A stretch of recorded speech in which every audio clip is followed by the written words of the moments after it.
네, 방송 친구들 안녕하세요. 또 유튜브를 통해서 영상을 보는 친구들 안녕하세요. 그리고 여러 선생님들, 여러 학부모님들, 그리고 예담 탁구대 팀원님들 안녕하세요. 오늘도 역시 우리 말씀 묵상 함께 같이 보도록 하겠습니다. 오늘 말씀은 사도행전 14장 19절에서 28절 말씀입니다. 사도행전 14장 19절에서 28절 말씀 먼저 보도록 하겠습니다. 그런데 안디옥과 이고니온에서 유대인들이 와서 무리들을 충동하여 바울을 돌로 쳐서 그가 죽은 줄로 생각하고 성읍 밖으로 끌어냈다. 그러나 제자들이 그를 둘러섰을 때 그가 일어나서 성읍 안으로 들어갔으며 이튿날 그가 바나바와 함께 테페로 갔다. 그들이 그 성읍에서 복음을 전하고 많은 이들을 제자로 삼은 후에 루스드라와 이고니온과 안디옥으로 되돌아갔다. 그들이 제자들의 마음을 굳건히 해주고 믿음에 머물러 있으라 권면하면서도 또 우리가 하나님 나라에 들어가려면 많은 환난을 겪어야 할 것이다 라고 권면하였다. 각 교회에서 장로들을 임명하여 금식 기도하며 그들이 믿는 주께 그들을 의탁하였다. 그들이 비시디아를 두루 다닌 후에 밤빌리아에 이르렀고 거가에서 말씀을 전하고 아달리아로 내려갔다. 거기서 배를 타고 안디옥으로 갔으니 이곳은 전에 그 일을 위하여 하나님의 은혜에 자신을 맡겼던 곳인데 그 일을 이루었다. 그들이 도착하여 교회를 불러 모으고 하나님께서 그들과 함께 행하신 모든 일들과 하나님께서 이방인들에게 믿음의 문을 여신 것을 보고하였다. 그들이 오랫동안 제자들과 함께 지냈다. 아멘. 네, 사랑하는 여러분, 오늘 말씀은 바울과 바나바가 이제 전도여행의 여정을 마치고 다시 자신이 데려왔던 모든 길들을 다시 되돌아가고 있는 그런 모습을 함께 볼 수 있습니다. 그걸 통하여서 그들이 겪었던 그 모든 일들을 다시 한번 안디옥 교회에 가서 자신이 했던 것들을 보고하고 있는 모습 또한 말씀을 통해서 볼 수 있습니다. 잠깐 다른 점 먼저 볼까요? 말씀 읽고 빈칸에 알만한 말을 넣어 말씀을 완성하세요. 그들이 제자들의 마음을 굳건히 해주고 띠띠에 머물러 있으라 권면하였으며 또 우리가 하나님 띠띠에 들어가려면 많은 환난 띠띠를 겪어야 할 것이다 권면하였다. 네, 오늘 말씀 22절 말씀이죠. 그들이 제자들의 마음을 굳건히 해주고 믿음에 머물러 있으라 권면하면서도 또 우리가 하나님 나라에 들어가려면 많은 환난을 겪어야 할 것이다 라고 권면하였다. 오늘 말씀은 22절 말씀입니다. 하나님께서 이방인들에게 무엇을 여셨나요? 오늘 말씀 27절 말씀 보세요. 그러니까 질문이 좀 그런데 하나님께서 이방인들에게 대답은 믿음의 문을 여신 거죠. 믿음의 문을 여신 건데, 하나님께서 이방인들에게 믿음의 문을 여신 것이 아니라, 이방인들이 믿는 모습을 보면서 이방인들도 믿을 수 있다라는 것을, 믿음의 문을 여셨다는 것을 보고하고 있는 거죠. 그러니까 믿음의 문이라는 것은 말 그대로 그들에게 이제 구원이 들어가게 된다는 것을 선포하는 것이 아니라, 그들도 믿기 시작하였다라는 것을 뜻하는 것이라 할 수 있습니다. 네, 사랑하는 여러분, 오늘 말씀은 바울이 이제 전도여행의 과정을 마치고 나서 이제 다시 자신이 이 전도여행 여정 가운데 보냈었던 그 모든 지역들을 되돌아가면서, 그러니까 예를 들어서 바울이 이렇게 길을 걸었다면 이렇게 되돌아가면서 자신이 만났던 사람들을 다시 한번 만나면서 그들에게 권면하고 있는 모습을 볼 수 있습니다.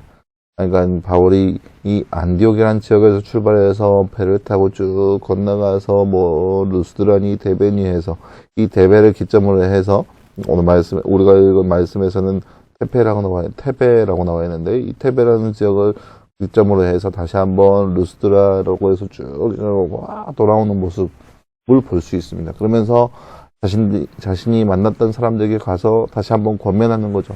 우리가 믿었던 그 믿음을 끝까지 굳건하게 지키며 살아가자라고, 그들에게 다시 한번 권면의 말씀을 하는 모습, 이것이 바로 오늘 말씀의 내용이라 할 수 있겠습니다.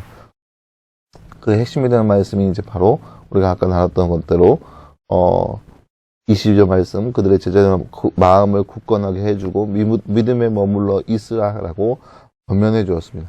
그러니까 믿음 생활한다는 것, 신앙 생활한다는 것이 호락호락하는 것이 아니거든요.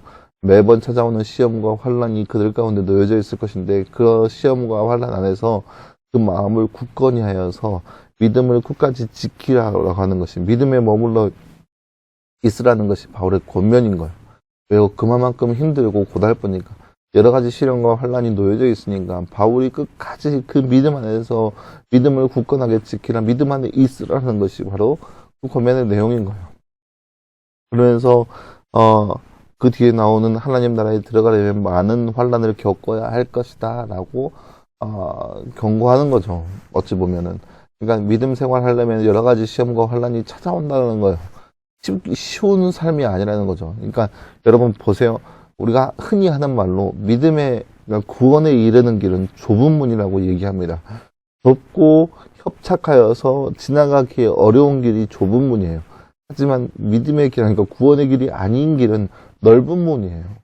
왜요? 걸리는 게 없어.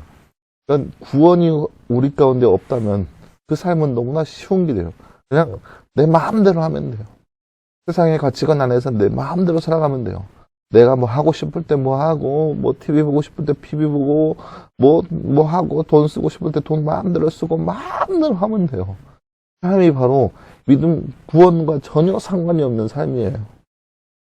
아무런 보장이 없는 그런 삶이죠. 하지만 구원의 삶, 구원에 이르는 삶은 좁고 협착해요. 그 안에 걸리는 것도 많고 방해하는 요소도 많아요. 왜요? 우리를 방해하는 요소들, 세상 사람들은 우리를 향하여서 너 왜 그렇게 미련하게 살냐 하면서 우리를 방해하고 막고, 그 다음에 뭐 핍박에 조롱거리까지 여러 가지 모습으로 우리를 핍박합니다. 보세요. 여러분, 고등학생에게 있는 핍박들, 사람들이 막 고등학생이니까 열심히 공부해야 한다고 공부에 막 매진하고 있어요. 근데 우리는 그럼에도 불구하고 이 공부하지 말라는 소리가 아니에요. 공부 열심히 해야 되는데 그와 동시에 신앙생활도 열심히 해야 돼요. 근데 사람들이 우리를 향해서 조롱하죠. 너 그렇게 해서 어떻게 좋은 대학 가겠냐고. 믿음 신앙생활 나중에 하고, 이제 신앙생활 나중에 하고, 공부 먼저 하고, 그리고 나서 대학교 가면 그때부터 교회 다니라고 그렇게 얘기하면서 우리를 조롱하고 우리를 막고 우리를 방해합니다. 이것이 세상 가운데 그리스도인의 삶인 거예요. 그 삶이 절대로 쉬운 모습은 아닌 거예요. 하지만 그 삶이야말로 좁은 길이지만, 힘들지만, 협착하지만 그것이야말로 구원에 이르는 길이라는 거죠. 확실한 길인 거죠. 그 어려운 길을 걸어가는 데 있어서 믿음의 시련과 환란이 있는 그 길이라는 거예요. 그 안에서 여전히 마음을 굳게 하고 믿음 안에 있어라는 것이 바울의 권면인 거예요. 사랑하는 여러분, 이것이 바로 바울이 1차 전도여행을 하면서 얻게 된 결론이었고 사람들에게 하고 있는 그런 조언의 말씀이라는 거죠. 이러한 조언의 말씀 우리도 역시 귀담아 들었으면 좋겠습니다. 우리의 삶도 역시 마찬가지로 여러 가지 믿음의 시련과 환란이 있을 것인데 그 안에서 넘어지거나 시련과 환란 가운데서 포기하는 우리의 삶이 아니라 그 안에 어떠한 삶이 있다는지 간에 그 안에서 더욱더 하나님을 의지하면서 믿음 안에 거할 수 있는 삶, 그런 삶이 바로 이 시대 믿음 안에서 구원에 이르는 길을 걸어갈 수 있는 그 좁고 협착한 길을 담대하게 걸어가는 저와 여러분의 삶이 되기를 간절히 소망합니다. 함께 기도하겠습니다. 사랑하는 하나님 감사합니다. 주님, 오늘 말씀은 바울이 전도여행을 마치고 나서 돌아가는 여정 가운데 다시 한번 그의 제자들에게 권면의 말씀을 하고 있는 모습을 볼 수 있습니다. 여러 가지 시련과 환란이 놓여져 있는다 할지라도 그 안에서, 그 좁고 협착한 길 안에서 마음을 굳게 하여서 믿음 안에 거하라고 하는 바울의 권면의 말씀을 우리가 말씀을 통해서 바라보았습니다.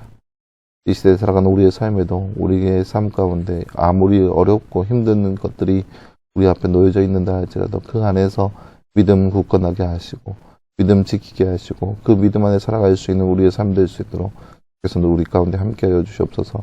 이 모든 말씀 감사드리며 계신 예수님의 이름으로 기도하였습니다. 아멘. 네, 사랑하는 여러분 감사합니다. 오늘 하루도 늘 말씀에서 승리하는 하루 보내기를 바라고, 내일은 주말이죠.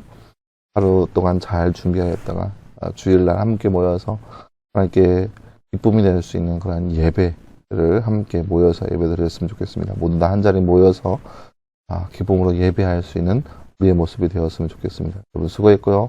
말씀 묵상은 월요일에 또 우리가 보는 것은 주일날 예배 시간에 함께 보도록 하겠습니다. 여러분 수고했습니다.